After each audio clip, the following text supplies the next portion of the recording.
मेरे पति के देहांत के बाद बेटा और बहू मुझे आश्रम भेजना चाहते हैं, लेकिन मैं अपने पोता और पोती के लिए वहीं रही। लेकिन फिर मेरी बहू और बेटे से ऐसा कुछ किया कि मुझे जाना ही पड़ा। दोस्तों, बहुत ही रोचक, बहुत ही दिल को छू लेने वाली कहानी है। आइए जानते हैं पूरी कहानी इस वीडियो में। लेकिन वीडियो के आगे बढ़ने से पहले मेरी यही रिक्वेस्ट है कि वीडियो को लाइक कर दीजिए और चैनल को सब्सक्राइब कर दीजिए ताकि मेरा हौसला बढ़ता रहे।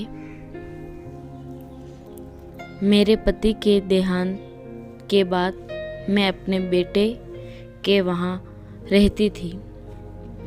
मुझे अपनी बहू का एक अलग ही रूप देखने को मिला, साथ साथ बेटे का भी। दोनों के मन में क्या है मैं अच्छे से जानती हूँ। वो चाहते हैं कि मैं वृद्धाश्रम चली जाऊँ। पति के जाने के बाद मुझे ये सब देखना और सुनना पड़ेगा, इसका मुझे अंदाजा भी नहीं था। पर मन में मानकर अपने बेटे और बहू की बात सुनकर भी यहाँ रहती हूँ, क्योंकि मुझे मेरे पोते और पोती दिखाई देते हैं। उनकी झलक देखकर मन खुश होता है। मेरी बहू को कोई दिक्कत नहीं हो, इसलिए मैं घर के बाहर रहती हूँ।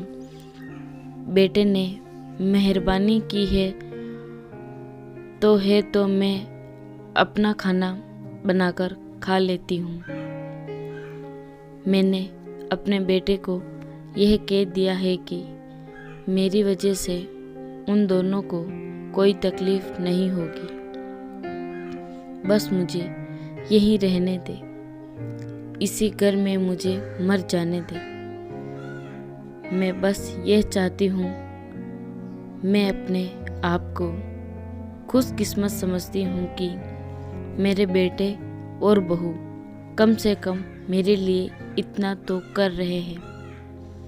मेरा बेटा सुबह 9 बजे नौकरी जाता है और बच्चे भी उसी समय स्कूल जाते हैं। फिर शाम को 6 बजे मेरा बेटा वापस आता है। बच्चे 3 बजे आते हैं। उन्हें आते जाते निकलते देख मुझे बड़ा सुकून मिलता है। मेरे पति के दोस्त थे, उनकी पत्नी का स्वर्गवास हो गया। उस समय पर वो हमारे घर पर आया करते थे। उनसे हमारे अच्छे रिश्ते थे। उनका मकान हमारे मकान से थोड़ी दूरी पर था। उनके पैरों में समस्या हो गई थी, इसलिए ठीक से चल भी नहीं पाते थे। वो बड़े दिनों बाद मेरे यहाँ आए। मुझे उन्हें देखकर अच्छा लगा। उनका हाल भी मेरी तरह ही था।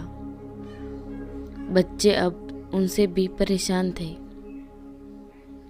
आकर मेरे पास अपना दुखड़ा सुनाते और रोते और उन दिनों को याद करते थे।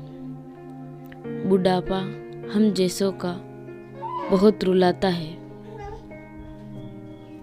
उनकी पत्नी का स्वर्गवास हो गया था और उन्हें चलने उठने की समस्या थी, इसलिए वो तो अपना खाना भी नहीं बना पाते थे। मेरे पास आए तो मैं समझ गई कि यह इतनी मुसीबत में चलकर पुराने दोस्तों के यहाँ चाय और खाने की चाह में ही आए होंगे। उनकी भी अपनी मजबूरी थी। वो आए तो मैंने उनके लिए खाना बनाया और उन्हें खिलाया। मना कर रहे थे नहीं खाना, लेकिन मुझे एहसास हो गया कि उन्हें भूख लगी है। मेरी बहू ने मुझे और उन्हें खाना खाते देख लिया। वो कुछ भी ना बोली। ऐसे ही वो यहाँ 2 से 3 बार आए। जब भी वो आते मैं उन्हें खाना खिलाती। फिर उनके जाने के बाद जब मेरा बेटा आया तो बहू कहती है, देखिए जी, तुम्हारी माँ कितनी बेशर्म है। पता नहीं किस किस को आजकल बुलाकर खाना खिलाती है। बड़ी मुश्किल से कमाया जाता है पैसा और यह लुटाने में लगी है। इनका राशन बंद कर दो। कुछ दिन भूखी रहेगी तो अकल ठिकाने आएगी। मैंने कहा कि मैं अपने हिस्से का उन्हें खिलाती हूँ। तुम्हारे पिता के पुराने और सच्चे मित्र हैं। फिर भी बहू का उल्टा सीधा बोलना जारी रहा। घर के बाहर रहकर इनको आज़ादी मिल गई है। पता नहीं क्या क्या करती है। बेटा भी बोला कि कुछ दिन भूखा ही रहने दो इन्हें।